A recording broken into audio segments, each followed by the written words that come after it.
I welcome everyone in this pre-Diwali CPC.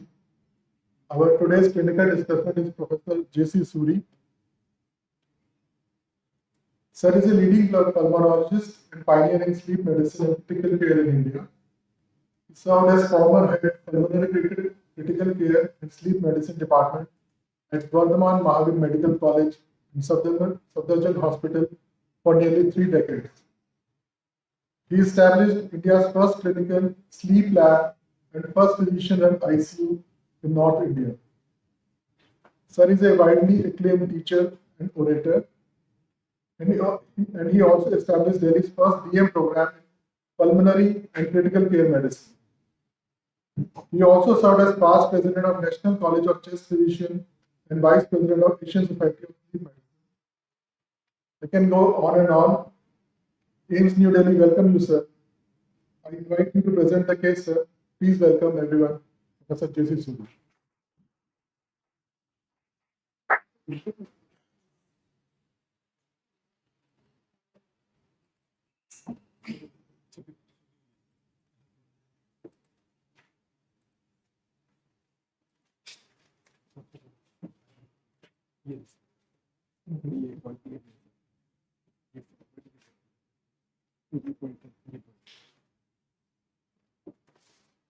Good evening, everybody.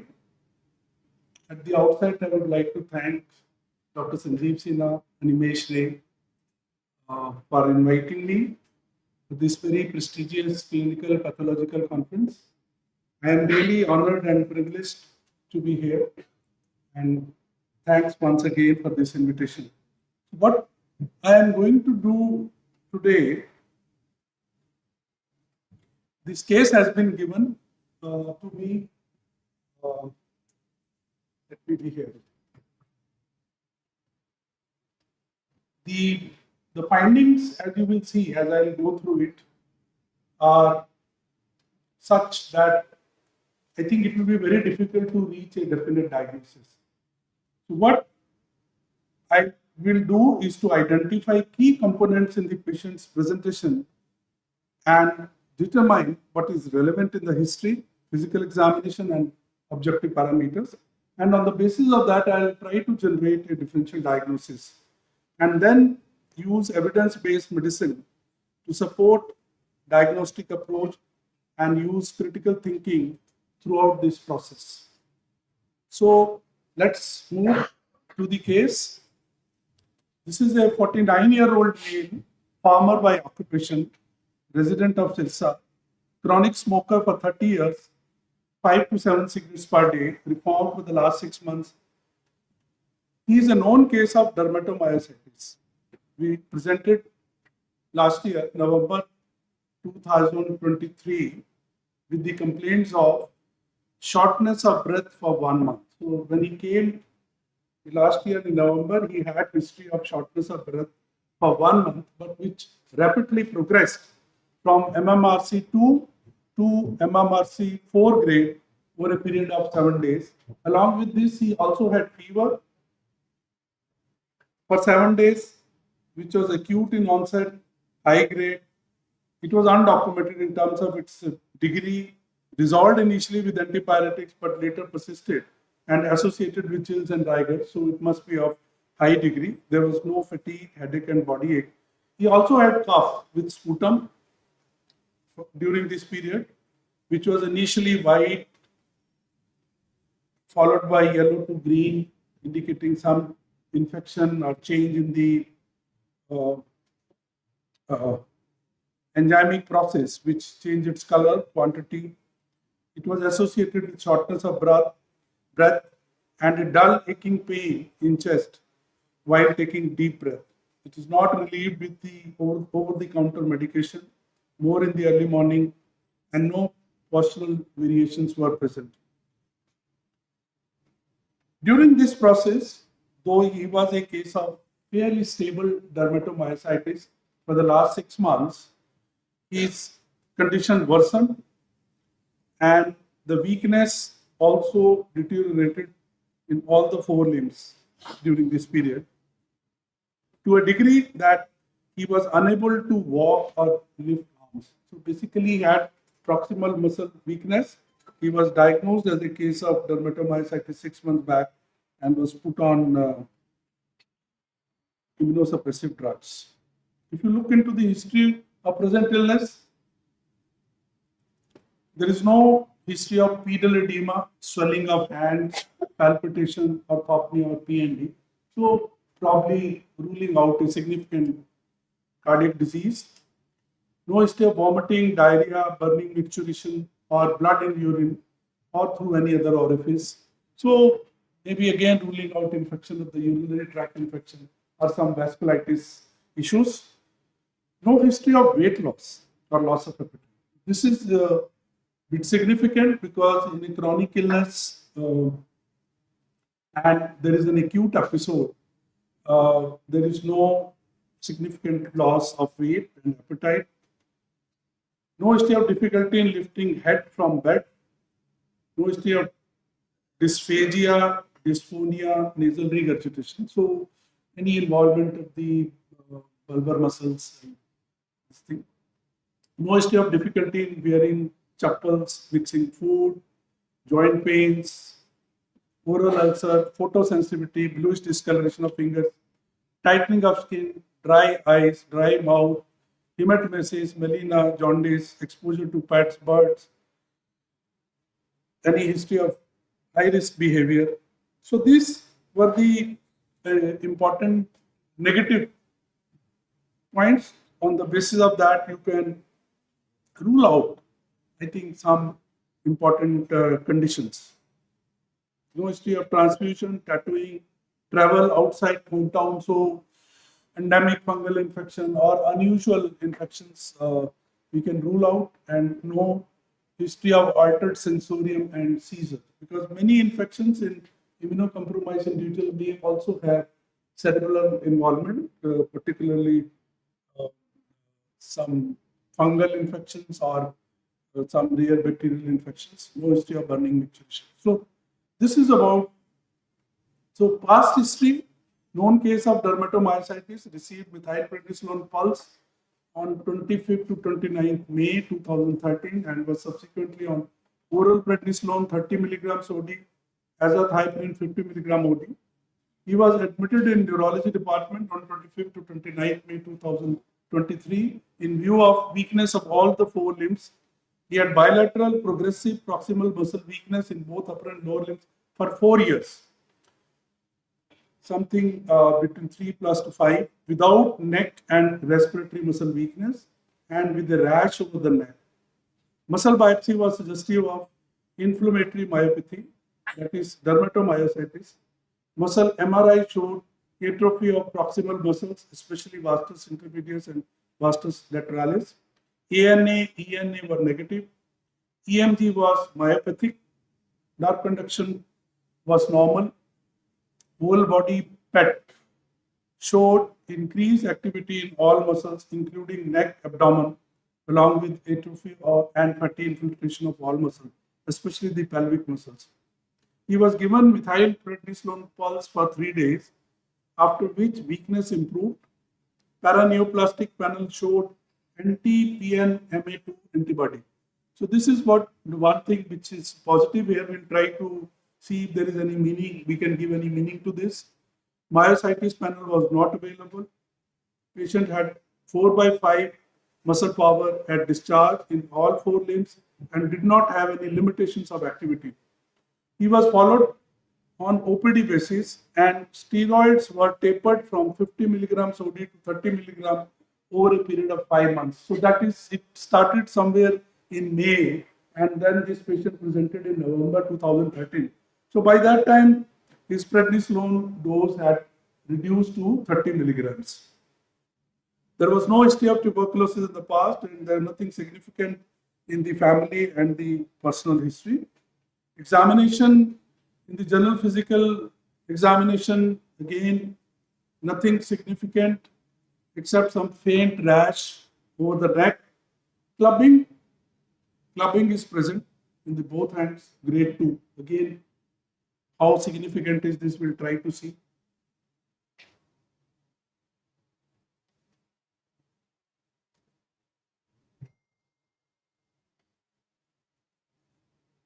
patient oriented to time, place, and person. If you look into the vitals, this is at the time of presentation in November 2013.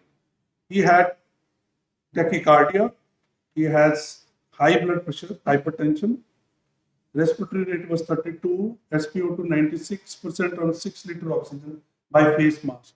So he was in a acute respiratory distress, he was in respiratory failure, hypoxic, and pulse and blood pressure could be part of hypoxemia. Systemic examination, nothing very significant.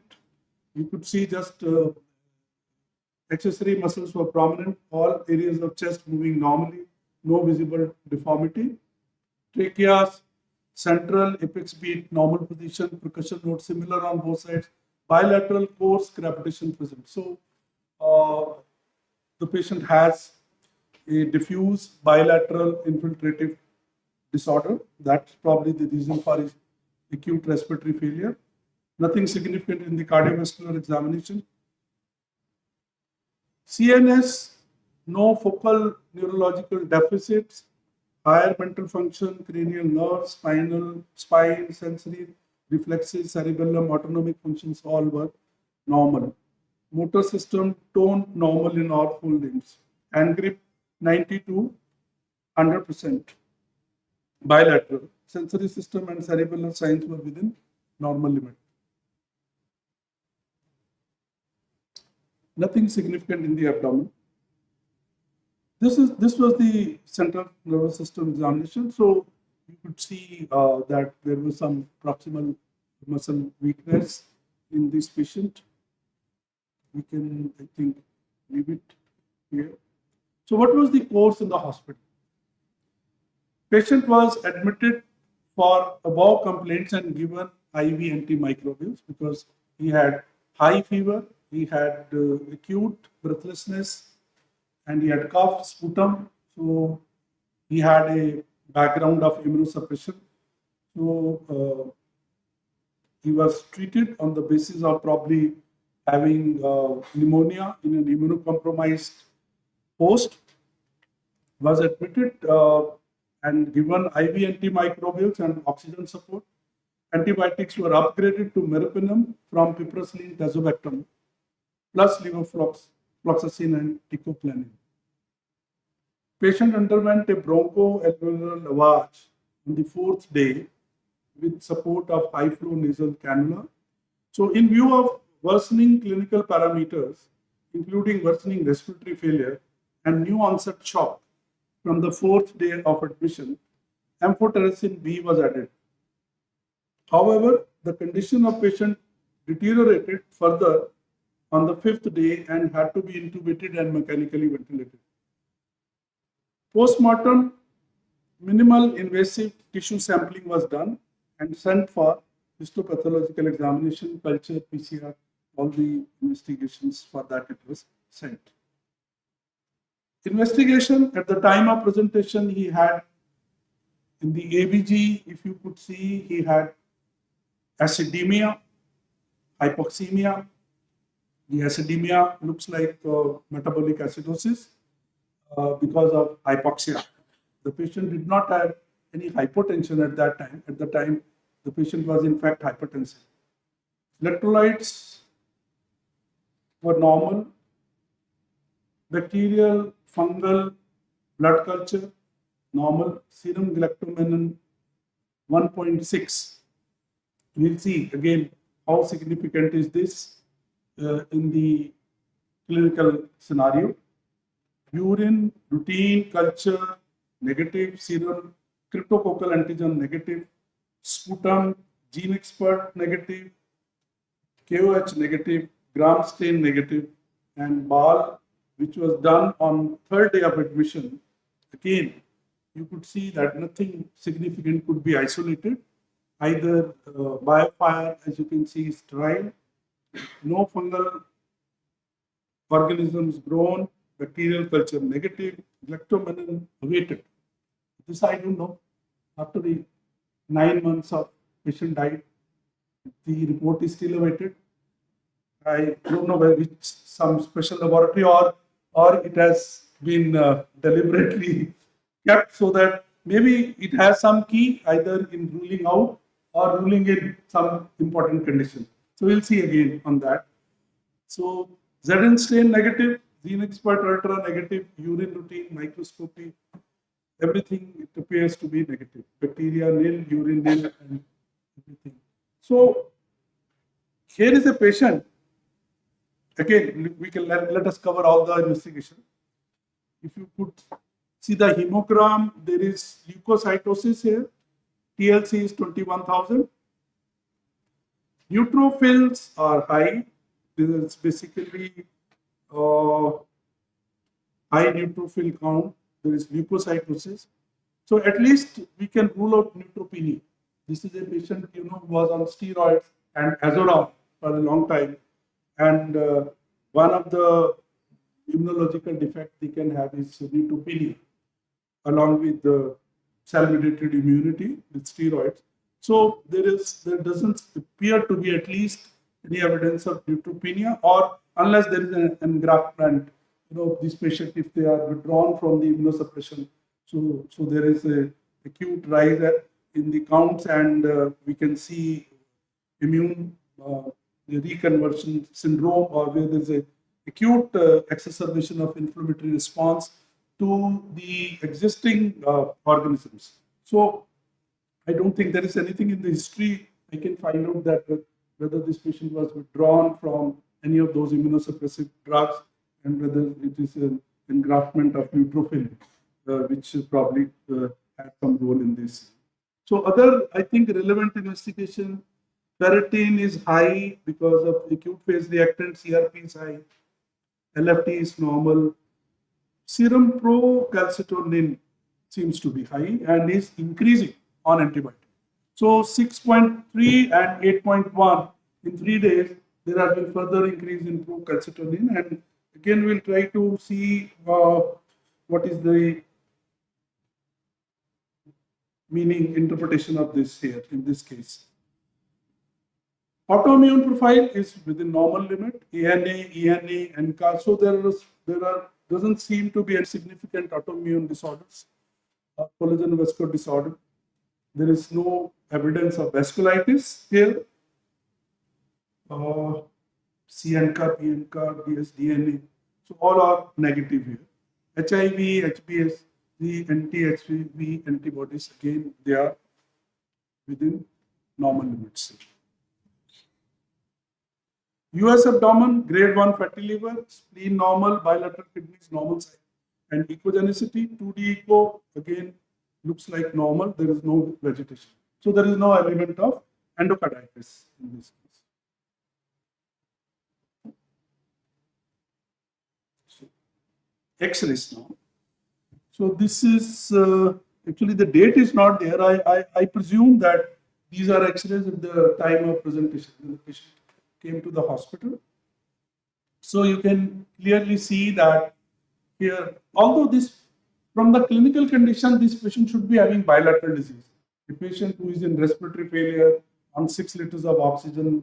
So though we see a consolidation with cavitation, major lesion in the right upper and mid zone, but I think we should have bilateral infiltrative disorders, infiltrative lesions here, and clinically also we could see diffuse crepitation on both sides of the chest.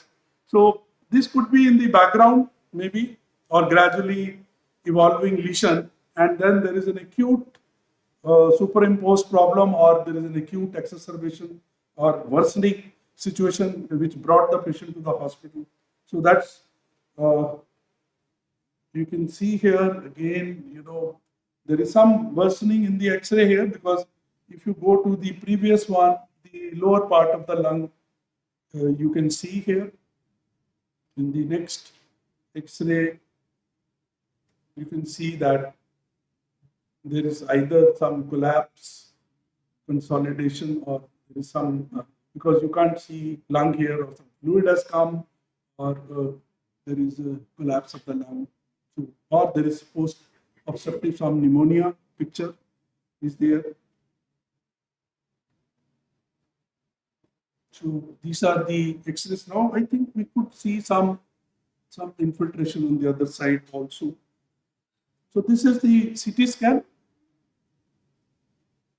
In the CT scan, you can see here that there is a consolidation with cavitation, and there is some kind of ground glass shadow along with this thing. So big nodule, cavitation, and along with this may fit into a kind of halo sign. You see here in the initial phase. This is another one you can see in another picture. Here you can see a big nodule or a consolidation, and then there is a ground glass.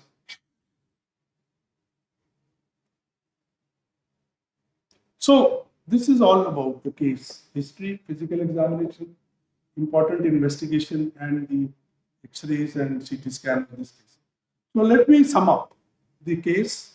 This is a 49 years old male, recently diagnosed as dermatomyositis on maintenance prednisolone 30 milligrams and azathioprine for 5 months, presented with worsening breathlessness for 1 month within a week, going from MMRC 2 to 4, cough with yellow to green expectoration, fever with chills and rigors, rapidly developing hypoxic respiratory failure, metabolic acidosis, ultimately hypotension, shock, leading to intubation and mechanical ventilation.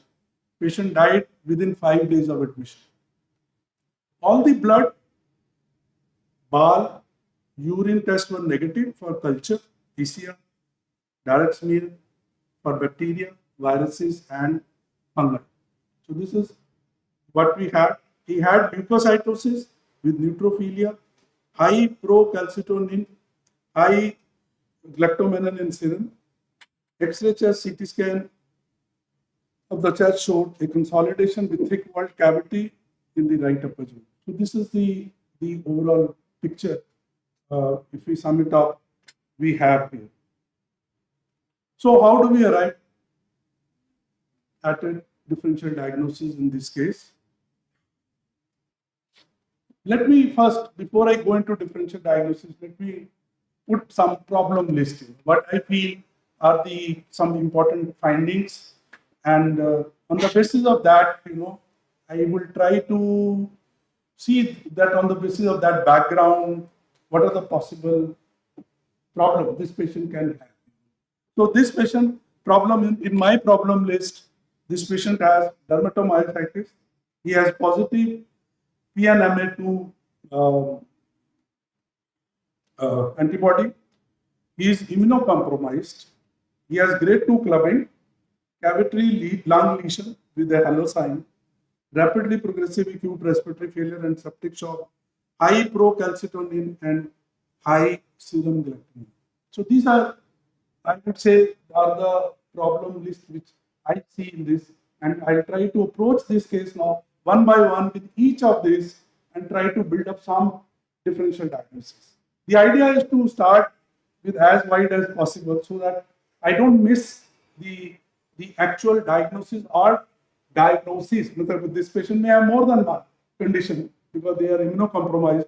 So the idea is to start with as wide differential diagnosis as possible, and then try to find some common links between these and narrow down to as much as that's what. So dermatomyositis, if you see, what is the important thing in this patient? It's a rare acquired immune-mediated muscle disease belonging to idiopathic inflammatory myopathies. It presents with characteristic skin finding and symmetric proximal skeletal muscle weakness. It can also affect other organ systems such as pulmonary, cardiovascular, and GI. The important thing is that a significant proportion of patients with dermatomyositis have an underlying malignancy, which can alter the prognosis of the condition. In fact, those who have this kind of antibody, which I just mentioned, about a large majority of them may have underlying malignancy in 5 years. The following factors may predict malignancy: male gender, older age at onset, the presence of dysphagia, and the absence of interstitial lung disease. So these are the important thing. And if you look into the literature, about 15% of people with dermatomyositis develop cancer later in their life. And the most important cancers which are associated with dermatomyositis are ovarian cancer, lung cancer, lymphoma, breast cancer, and colon cancer. So our patient, as you have seen in the X-ray, it's a lesion with the cavity. Malignancy can also be one of the differential diagnoses here. And the other important thing which was mentioned was this MA2, these high-risk antibodies, which are associated in more than 70% cases, here, as you can see, with cancer. So more than 70% are associated with this cancer, and these are the antibodies. And what we found here, which you can see in the red circle, here encircled area, MA2 antibody, this, though clinically it is associated with brainstem encephalitis here, but the important thing is that this is very frequently associated with testicular cancer and non-small cell lung cancer. So this is one important thing here. Now, the question is, can this patient have malignancy? If you go into the history, 6 months back when he was initially evaluated in the neurology department, MRI was done. Sorry, whole bed PET CT was done for dermatomyositis. There is no mention of anything like that. And then within 6 months for this patient to develop such a large tumor with this. So that point goes little against that. But we know that one variety of lung cancer that is adenocarcinoma, particularly the lepidocoritis, if there are infiltrates, they may not be picked up in the PET scan, and this may gradually increase. So there is a need to review the PET scans which are there at that time and look for any of that lesion. So as far as this finding, it was given in the history, so I thought anything which is given in the history should be taken seriously. So I have tried to analyze that and found that. The second was there is a grade 2 clubbing.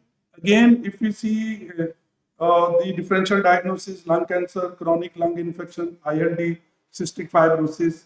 So we don't see clubbing in dermatomyositis. Though in CTDs with DPLD, clubbing is commonly seen, but it is rare to see clubbing in dermatomyositis. In fact, I could see only one case report where it was mentioned that clubbing can be there with dermatomyositis. So it is at least not associated with that. Then it could be due to chronic lung infection or lung cancer. So this is the another finding, which I don't know how significant it is, but since it was there, so I'm trying to look into that. Then now, so this is one background, but the patient is now coming fever and chills and rapidly progressive respiratory failure. So he's a case of immunocompromised. He's considered to be immunocompromised host, and whether our patient fits into that, I picked up this definition from CDC guidelines, the definition of immunocompromised host.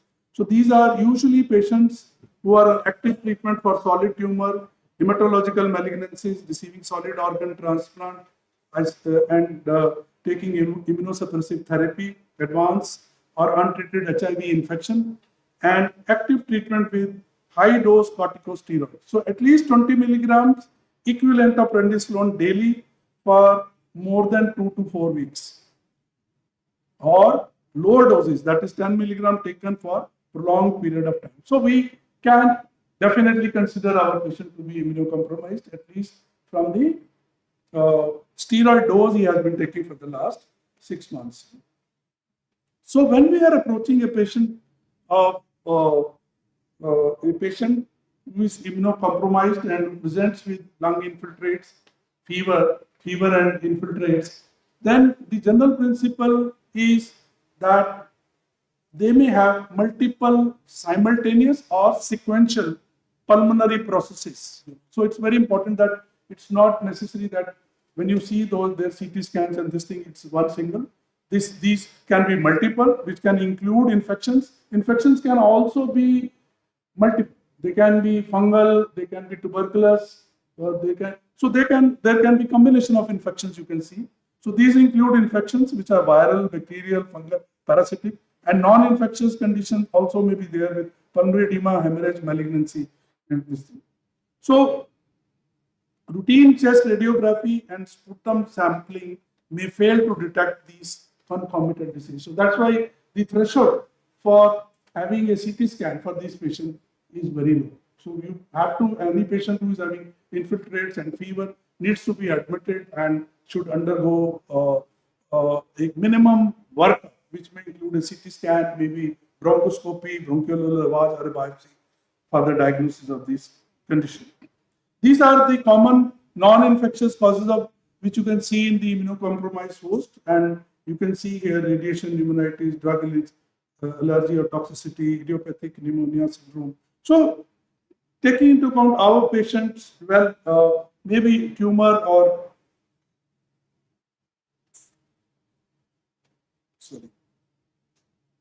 yes,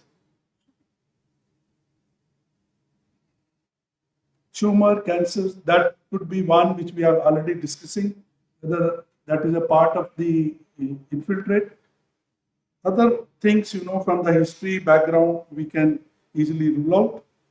Now we come to the common infectious causes in the immunocompromised host.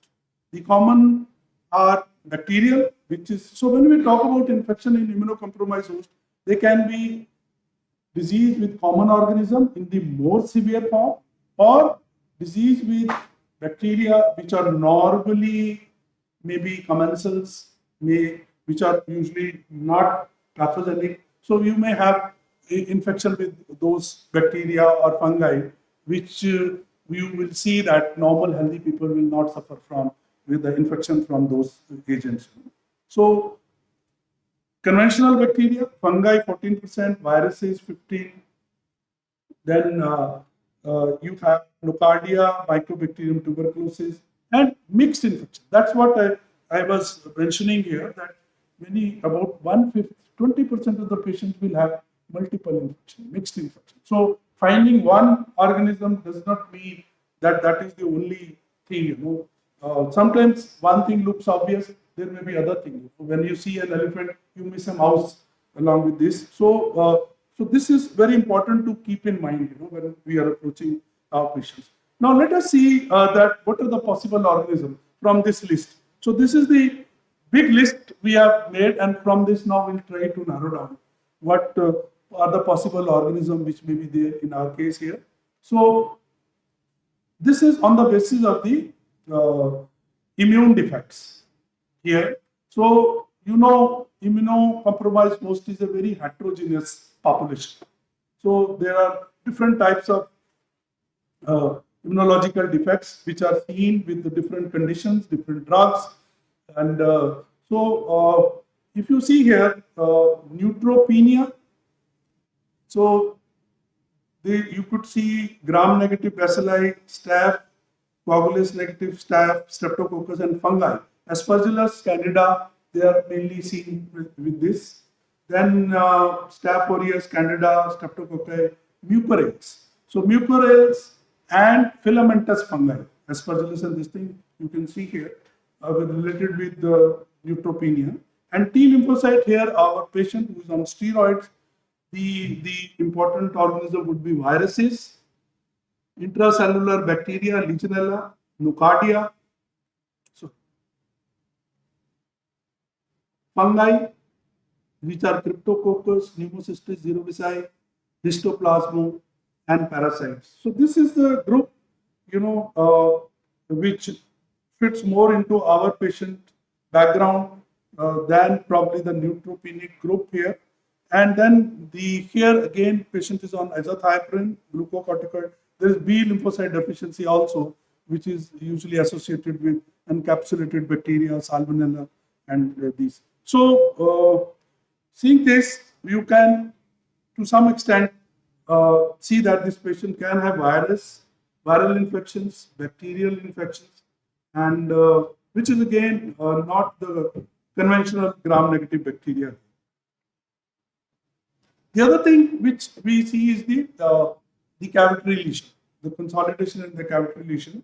So consolidation here in the lung, see again fungi, nocardia, mycobacteria, and bronchoalveolar cancer. So these are the differential diagnosis. So if I have to put into the common causes of cavitary lung disease here, so filamentous molds like Aspergillus, endemic fungi, histoplasmosis, blastomycosis, mycobacteria, nocardia, mucorales, especially in diabetes and also patients on steroid.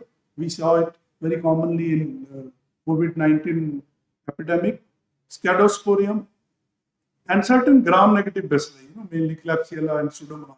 They are associated with this thing. Cryptococcus, malignancy, lung cancer, vasculitis, and parasitic infections such as toxoplasma. So this is from this, now if you see, if you mix up the immunological defect and the cavitary lung lesion, so you may be able to sort out some of the important bacteria here. Because this patient doesn't have neutropenia, so the important fungus here, Aspergillus, and this may be out. Histoplasma blastomycosis, of course, there is no history of travel. We are not suspecting. Mycobacteria, again, gene expert, bronchial lavage, everything is negative. Nocardia is one, I think, very important, which we will keep. Mucorales, again, more commonly seen in neutropenic group, but we can keep it. Scadosporium and gram-negative bacilli. Because of this, we can, again, probably more in neutropenic variety than in the steroid group here. So malignancy, of course, we are keeping. We can easily rule out vasculitis, parasitic infection, and Cryptococcus antigen was negative in this thing. So these are the. So let's talk about the galactomannan assay here, because patient serum galactomannan was mentioned. It was about 1.6. Yeah, that was 1.6. So there are two guidelines here, one from Europe and the United States here. So the significant cutoff of the serum galactomannan was from the European group was 0.5, intermediate 1, and positive was 1.5. And in United States, it has been considered to be 0.5. So it's little borderline. Second thing, the significance of galactomannan is more for invasive aspergillosis. It has excellent positive and negative predictive value, as you can see here. But this is more, I think, validated for hematological malignancies, leukemia, hematopoietic cell transplant, solid organ transplant. In these situations, as you can see here, the positive and negative predictive value is high. So how well it is validated in our patient's background is not very clear. And secondly, this value is very close to normal range. And then this patient also received, an antibiotic in the first day,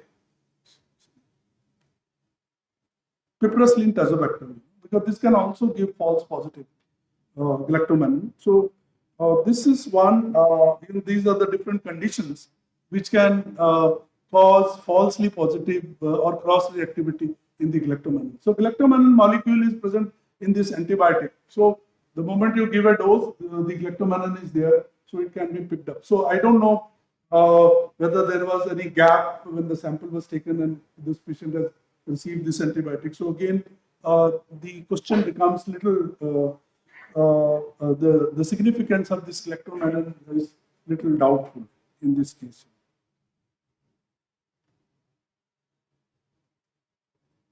The other thing which we got was the procalcitonin.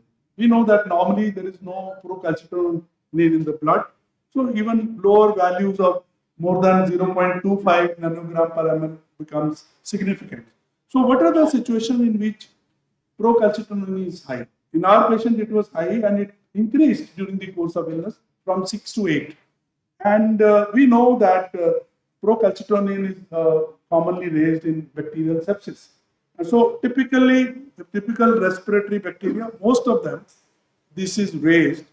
And but we did not isolate any bacteria on bronchoalveolar or blood culture. So this is one. When we see that a patient whose PCT is high, that means he has got sepsis. It could be bacterial sepsis, it could be non-bacterial sepsis. In both situations, it is high. It may be gram negative, it may be gram positive. There is no significant difference between gram negative and gram positive sepsis. In both situations, it can be high. Fungus, when I saw whether it is related to any of the aspergillus or this thing, then it is only associated with invasive candidiasis. And it is not increased in aspergillosis, coccidioidomycosis, and mucormycosis. So, which those DDs which we were keeping, aspergillus particularly we were keeping because the serum galactomannan was positive. So, on the basis of that, when you are trying to interpret the procalcitonin level, then probably these are other conditions, infective conditions in which PCT level can be high for this thing. So they are not relevant in our case. So let me now come to the final this thing. So what is the outcome of all these things? Here is a case with the background of dermatomyositis, and here is a patient who presents, who's on steroids and Rezoran, presents with fever, rapidly progressive breathlessness, respiratory failure, sepsis, and dies within 5 days of this thing. So these are the problem list which I mentioned here on the site which I kept in. And then the one thing which on the basis of the dermatomyositis and the antibody and this thing in the background. Of course, this is not the overall illness, I would say. This is a background in which there is a possibility of malignancy and which needs to be confirmed. And the other important conditions are, in fact, the etiological agent responsible for the patient's presentation to the hospital could be fungal infections, it could be nocardia, it could be gram-negative sepsis at that time. But if I have to see from this, it is obvious that from the information which we have, with so many limitations, in its interpretation, it will be very difficult to give a definite diagnosis. Of course, our pathologist clinic is going to tell us more about it. But if I have to say put my thing, into one, so I'll put it on nocardiasis because we have not grown anything. So let us see why we should think about nocardia in this case. First, if you want to diagnose nocardia, you have to suspect.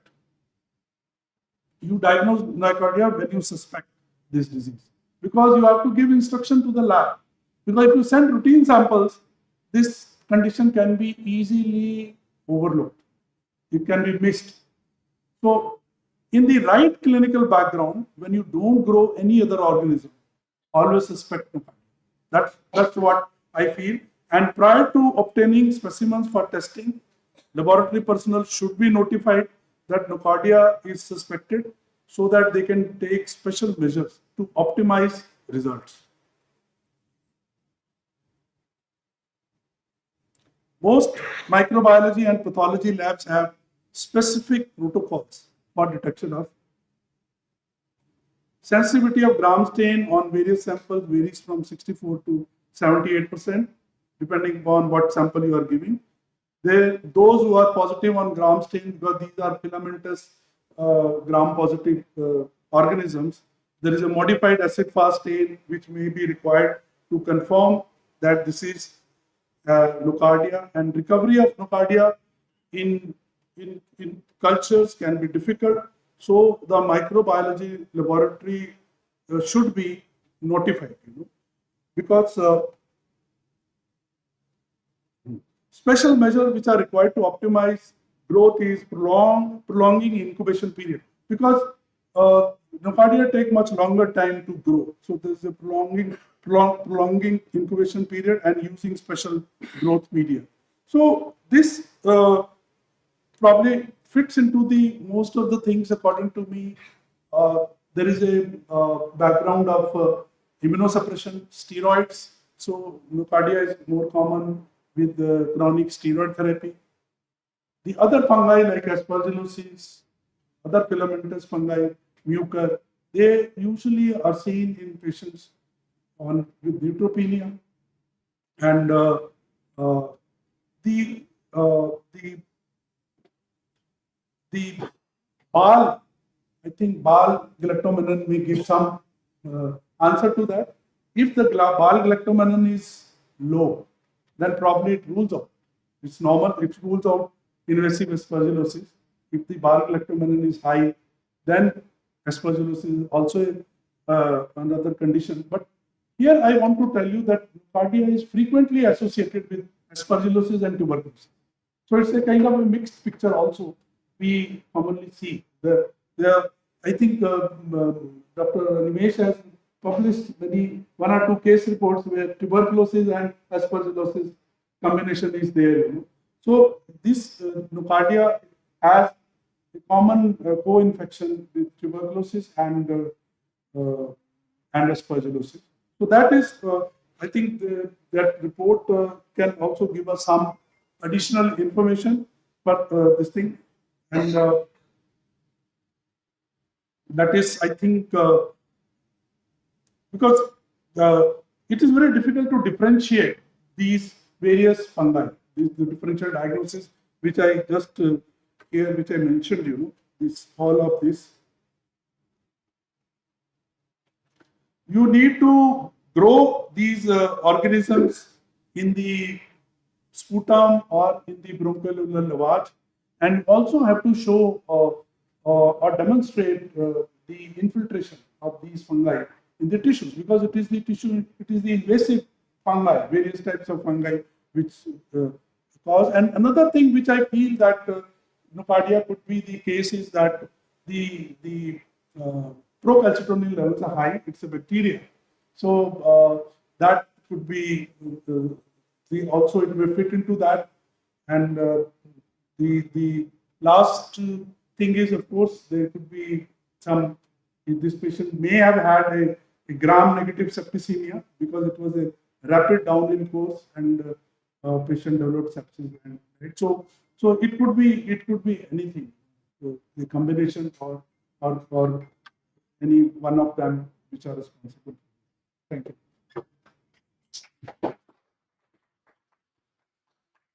Thank you, sir, for such elaborative discussion. Any thoughts from the audience?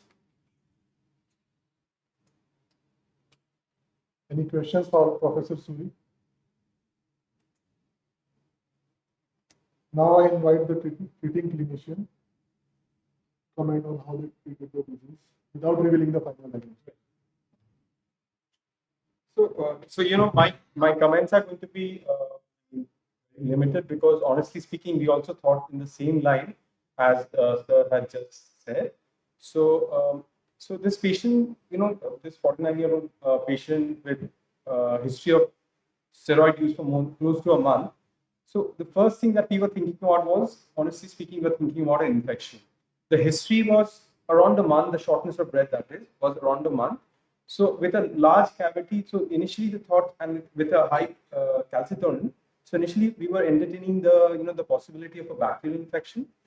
We are not sure, since the history dated back to almost 1 month, and some of these patients might also have their reporting of symptoms may not be accurate. So we also thought that there might be mycobacterial or tubercular cavity. It might be a tubercular cavity with or without secondary bacterial infection. The high procal value led us to believe that the bacterial infection may be the dominant pathology in this case. But once the condition deteriorated, so we thought that, and once the sputum report they were non-contributory, we thought of doing a BAL, and we thought that the BAL would be giving us answers.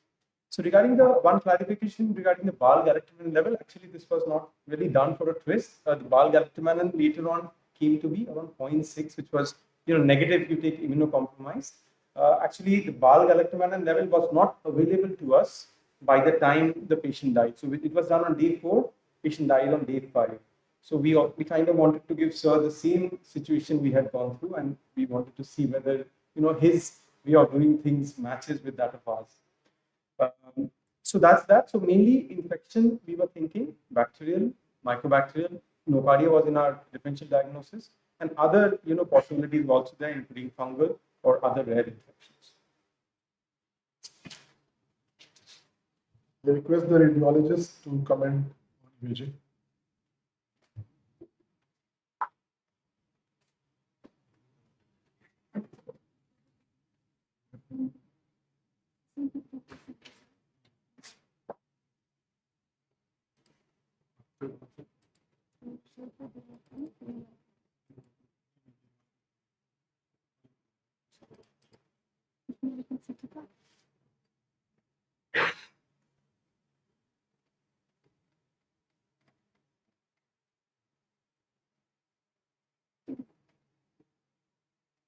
Good evening, everyone.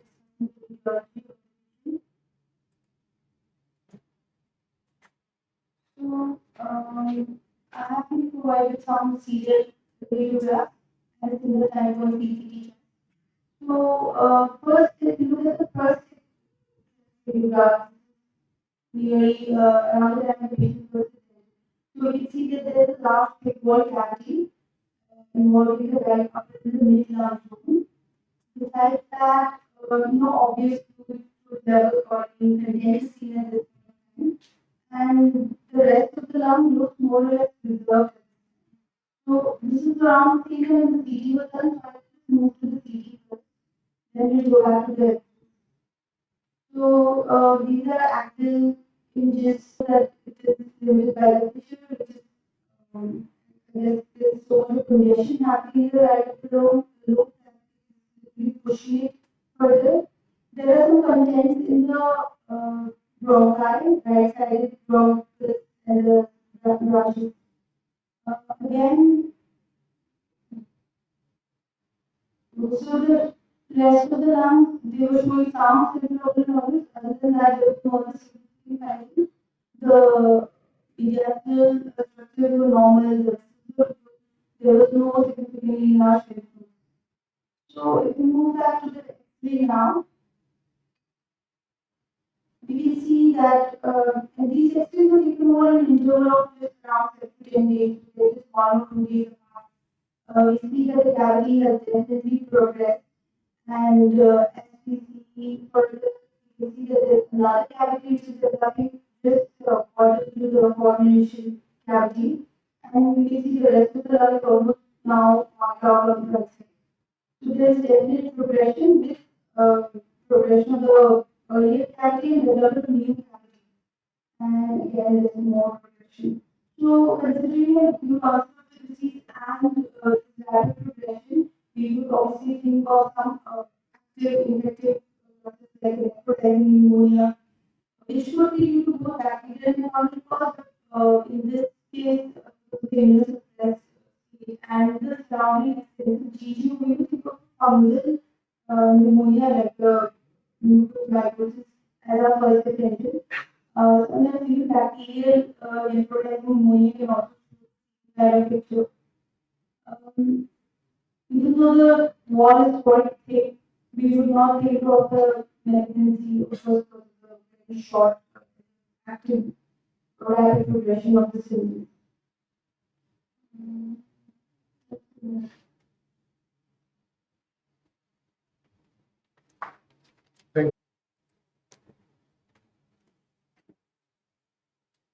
So the patient was 50-year-old male, presented to AIIMS Neurology OPD in May 23.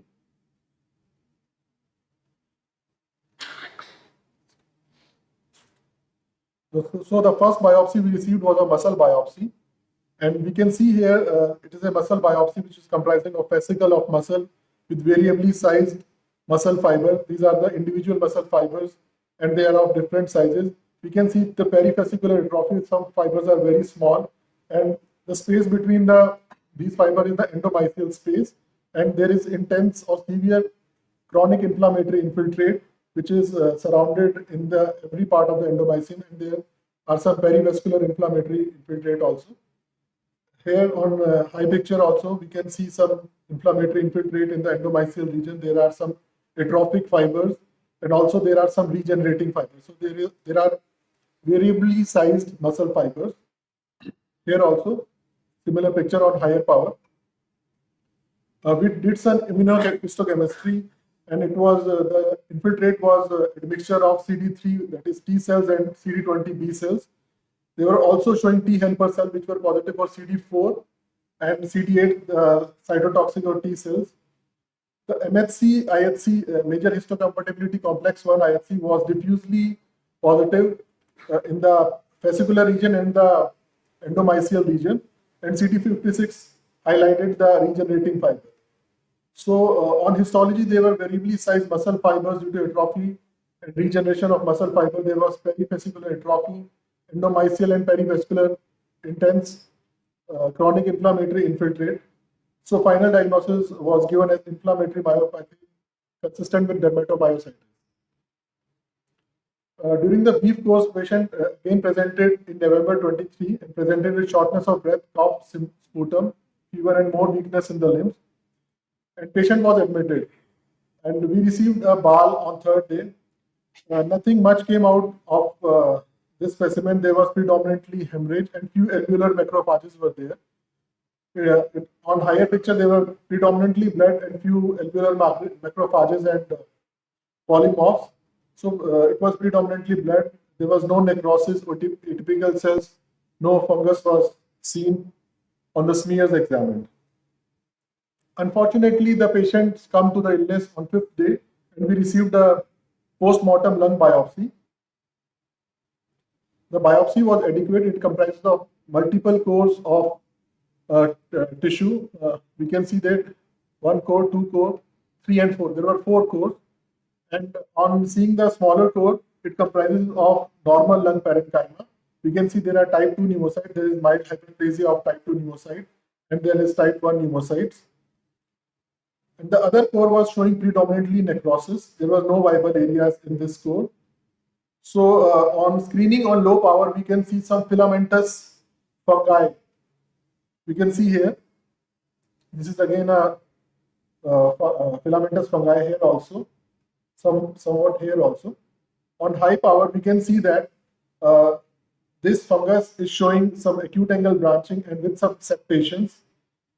And on another picture, we can also see there are some other fungi which are ribbon-like. They are broad, they are aseptate. They are showing 90 angle branching. Here also, we can see some ribbon-like broad aseptate fungus.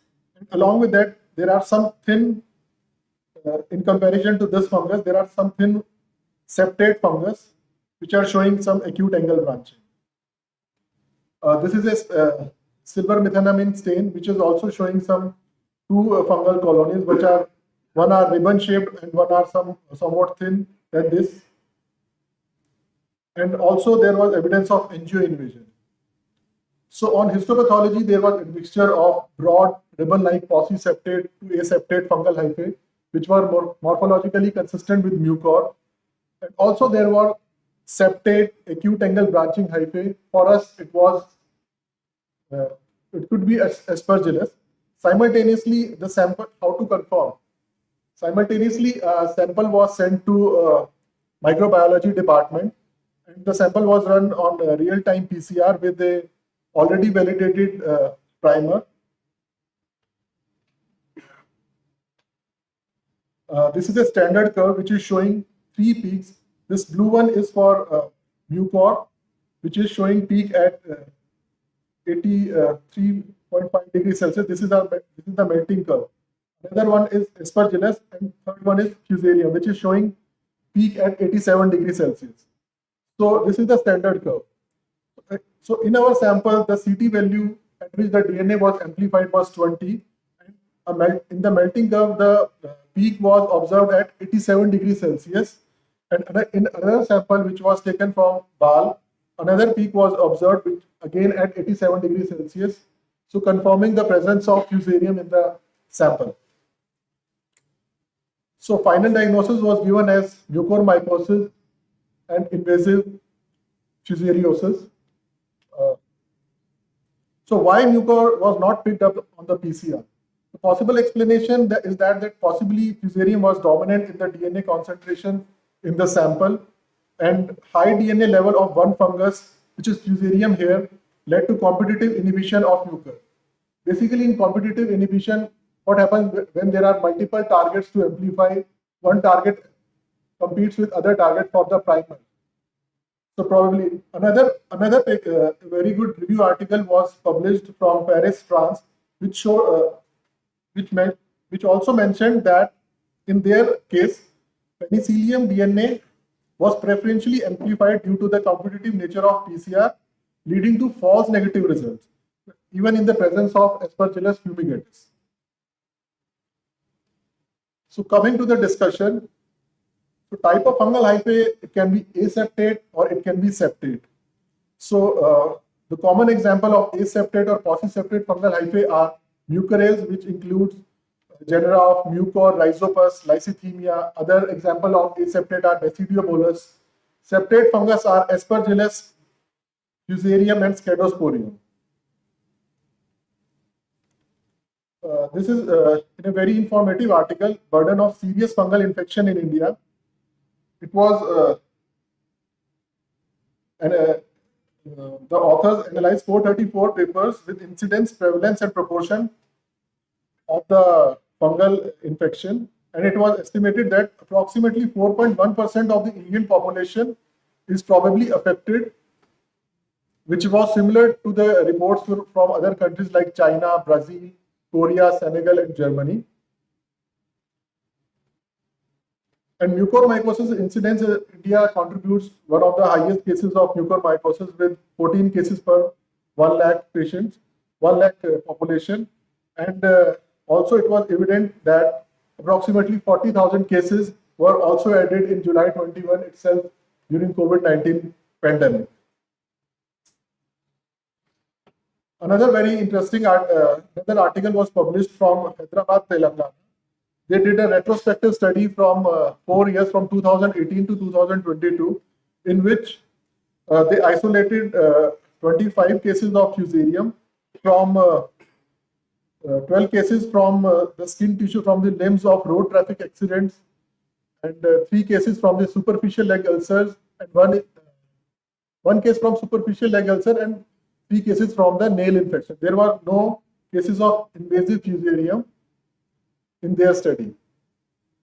Also from France, over a period of 10 years, they isolated 715 cases of fusarium species, and out of 715, only 10 cases were of those of invasive fusarium. And all of the patients of invasive fusarium had hematological malignancies. So they were all immunocompromised patients.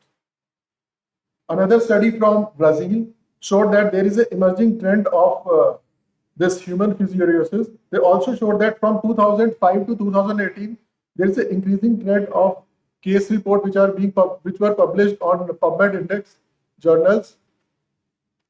And also they emphasize that there is a lack of consensus regarding treatment protocols for fusarium in human.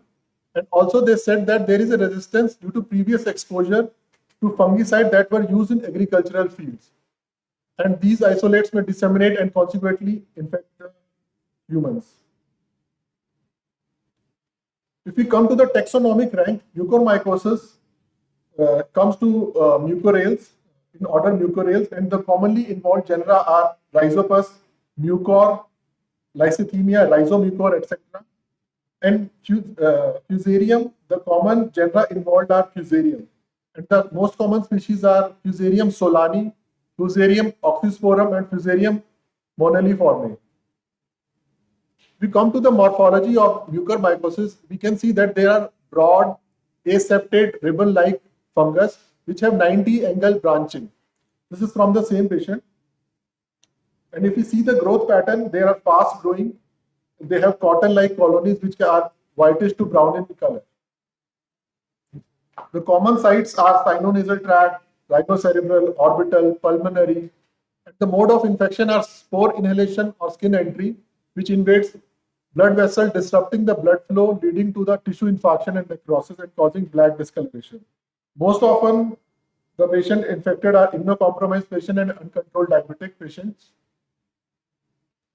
And in fusarium, they are slightly thicker. They have slightly thicker hyphae than aspergillus. They have some acute angle branching or they have irregular branching and they show septate. Growth appearance, they produce distinctive sickle-shaped macroconidia and colonies can be from white to pinkish in color. The common infections, they are mainly skin infection, keratitis, onychomycosis, and they can also cause invasive infection in immunocompromised patients. So coming to the mixed fungal infection after COVID-19, this was a study from case series from AIIMS Bhopal. They published 7 cases of mixed infection of mucor and aspergillus. And another study was published from John Hopkins Institute. They published 2 case reports of mixed infection of mucor and aspergillus. There were no significant cases of co-infection from mucor and fusarium. Only a single case report was published in 2023 in a patient, 83-year-old patient who had hematological malignancy and had COVID-19 complication. He presented to hospital with a nose ulcer, and the fungal hyphae were isolated. They were septate and they were non-septate. And with the help of PCR, it was diagnosed as mucor plus fusarial infection. The treatment they gave was empirical antifungal therapy and IV liposomal amphotericin B. Unfortunately, the patients come to the illness. They also emphasize that fusarium is a challenging disease due to antifungal resistance. And they also said there is a wide use of azole in plant protection, which lead to this antifungal resistance.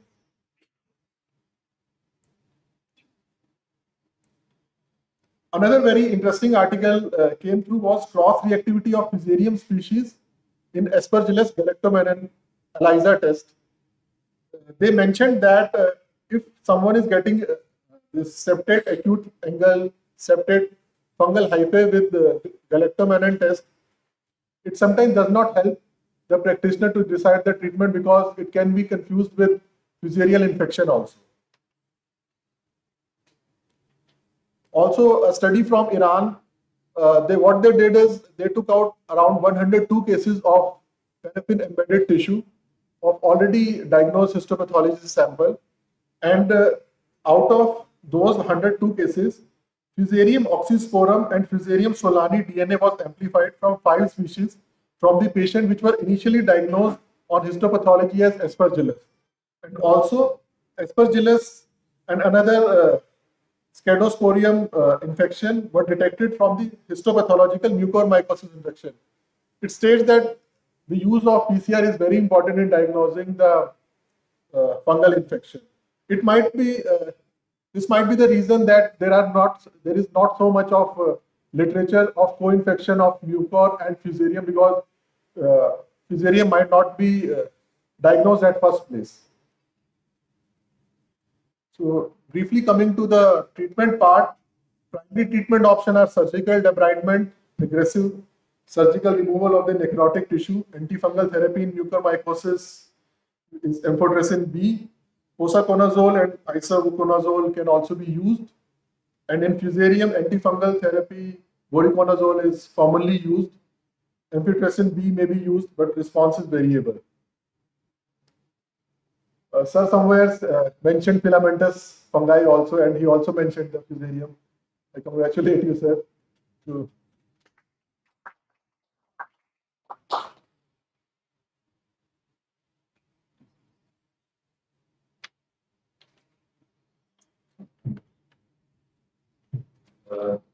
Thank you very much.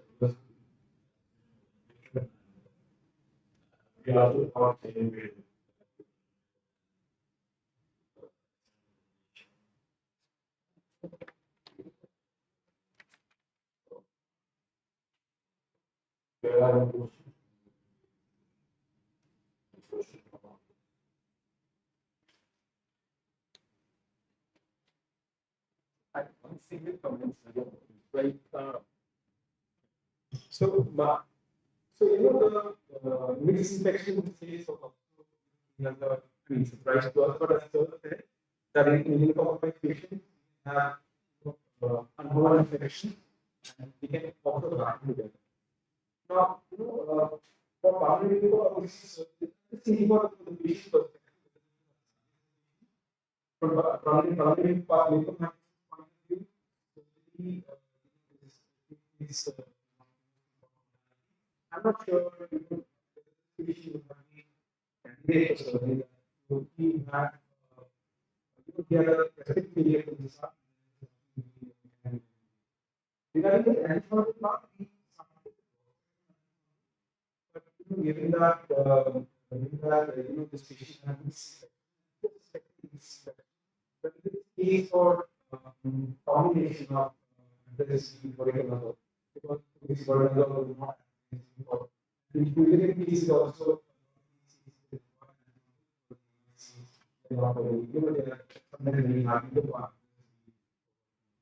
So you are right, I think what we could have done differently was probably upfront Lavaz's patient and upfront the establish the mixed infection. Then so